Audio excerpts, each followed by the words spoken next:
printing money is bad, right? It's inflationary. But borrowing printed money is insane.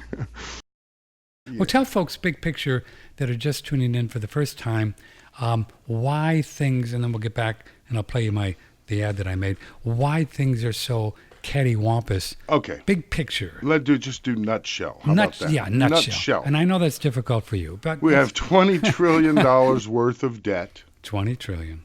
60% of which is coming due in the next 5 years. Wow. Okay.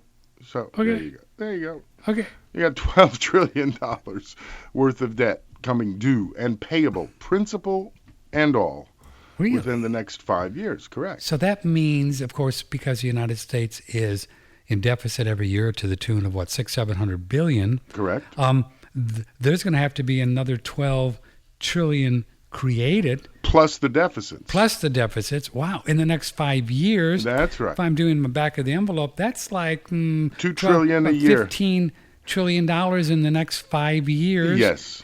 Wow. I don't care who's president. You can put Donald Duck in there. It doesn't matter. Make the Pope president. So if you got 15 divided by 25, which is the current money supply, right? What we guess, right? Yeah. That's a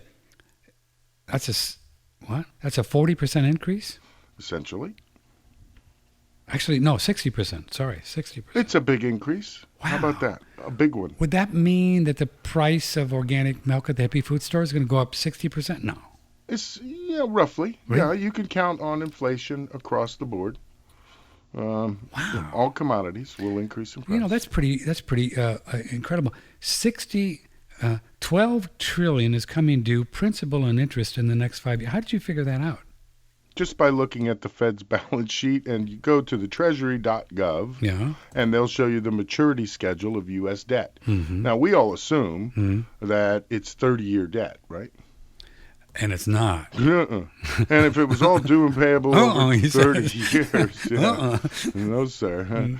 And so if you look at the spreadsheet, 5 years or less is where the bulk. 5 or less. Or less, yeah. So it's not like all of it. It's not like in 5 years the bell rings, but over the next 5 years, 60% of the nation's debt is due and payable. So there are two ways we could pay it. One, we can borrow the money from the rest of the world. And the Federal Reserve Bank. Or we can create it, and the Federal Reserve Bank will loan it to us. And that seems the logical prospect to me.